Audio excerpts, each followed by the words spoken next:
Hello everybody! Today we are going to focus on two different ways of upgrading low-income neighborhoods: slum upgrading and people-led settlement improvement. But what does that even mean? In order to find out more about this topic, we are going to hear the story of Peter, who has experienced people-led settlement improvement with the help of Pamoja Trust, a civil society organization which supports the urban poor. This is Peter, who lives in Nairobi, the capital city of Kenya. Peter and his family live in Kambimoto, a neighborhood in Matara Valley, which is the second largest informal settlement in Kenya. What is an informal settlement? According to the United Nations, informal settlements are highly populated urban residential areas where inhabitants have no security of tenure. They are also characterized by inadequate housing conditions and a lack of basic services. Just a quick note aside, because informal settlement is often called slum or people settlement. However, it is important to know the different meanings. Informal settlement is used in a geographical context when talking about urbanization processes in the Global South. The term slum, which originated in the early 19th century in London, is used in a colloquial way and is very often associated with poverty, horrible living conditions, or criminality, and therefore creates a one-sided and negative image. People settlement is the term which is used by the people living in it. So always be very careful when and how to use these terms. Why do people even move to the city and live in informal settlements? What chances and risks are linked to that? First of all, there are a lot more job opportunities in the city in order to earn more money for the family. However, most of the jobs are in the informal sector, which is linked to bad working conditions. In general, the unemployment rate in informal settlements is high, and the hopes of a better life are often not fulfilled. On top of that, getting a good education is another important factor. In comparison to the countryside, there are more and better schools in the city. At the same time, they are also more expensive if you consider the costs for school uniforms, transportation, or books. Another reason is that cities are more attractive for younger people especially, because there are so many activities one can do. Those activities are not cheap though, which means that young people feel the need to earn fast money, and sometimes they may even end up in the drug and alcohol scene. Moreover, especially young people choose to move to the city to get away from tribal traditions in the countryside.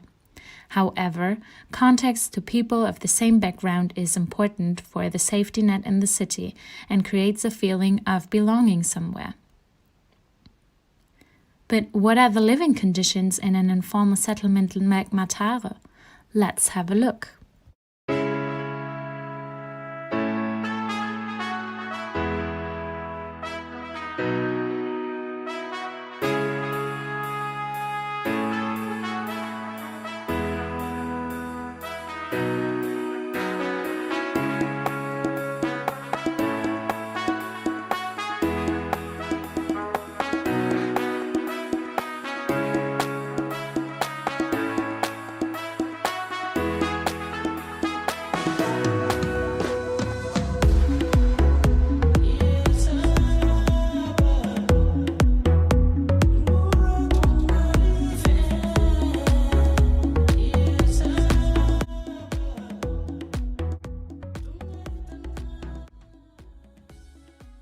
Matara Valley is home to approximately 500,000 households, all packed within a square kilometer stretch of land.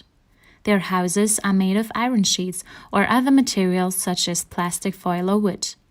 On top of that, their living space is quite small, and very often families share one room with up to 6 people. The internal infrastructure is a major concern. Footpaths and roads act as canals for sewage and other garbage. In general, waste and sewage are major problems. Sanitation is another big issue. Up to 200 people have to share one toilet facility, for example this one in the photo. Concerning water, 90% of the residents don't have access to in-home piped water. Water provision throughout Matara Valley is generally via water kiosks, where people pay 20 Kenyan shillings per 10 liters of water.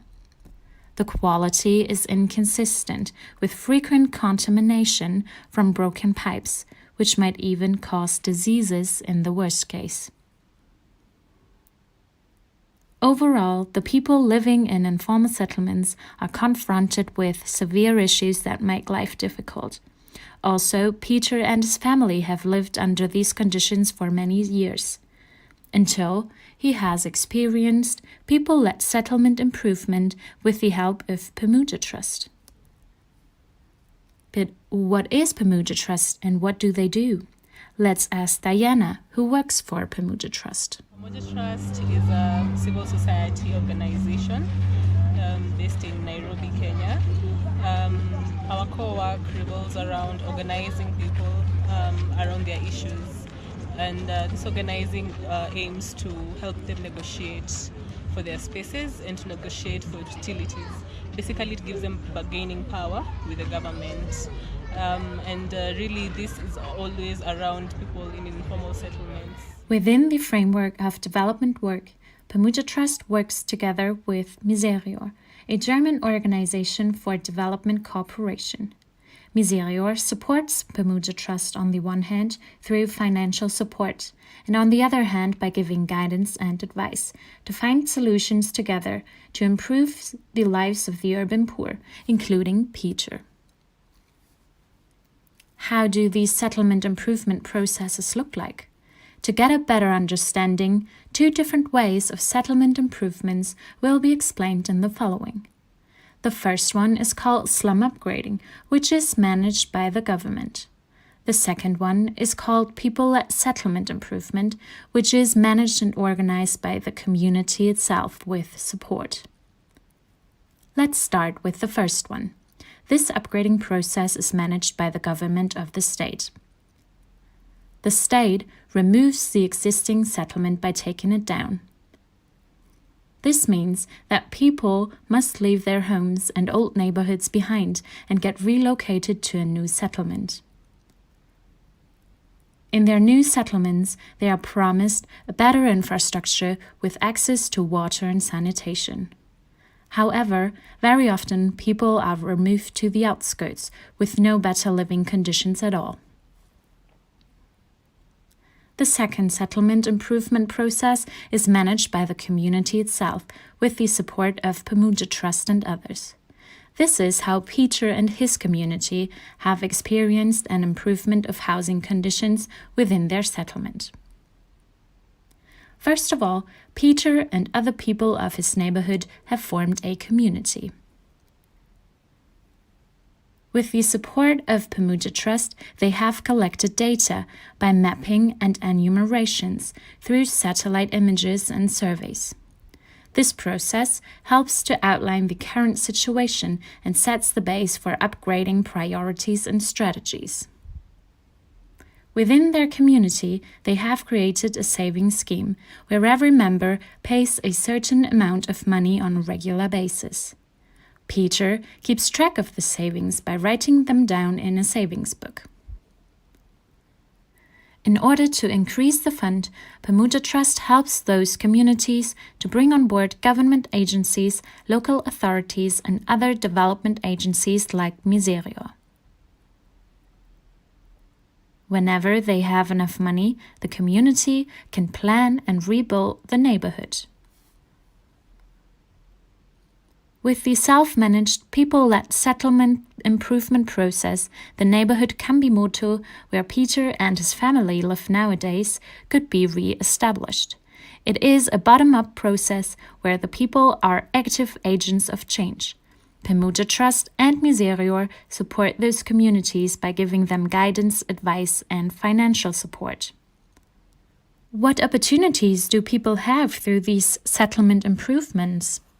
Apart from basically empowering them about their rights and the kind of services that they can demand from the county government, I think also basically it has improved their status of living. It has given them livelihood options, and it has also really given them the capability to dream of a better future in such settlements that normally have quite the sad story. So it has really brought on a positive outlook to life within this community.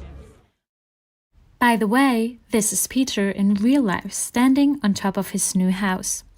In comparison to the small hut he used to live in before, he now owns a 4-story apartment where security of tenure is given permanently. His family now lives in a safe environment with access to water, sanitation, and a better infrastructure in general. He is very proud of what he has accomplished. Thank you to Pamoja Trust for giving us an insight into your work. Special thanks to Diana Vachira. Also, many thanks to Peter Checker, who told us his story about how he has experienced people-led settlement improvement.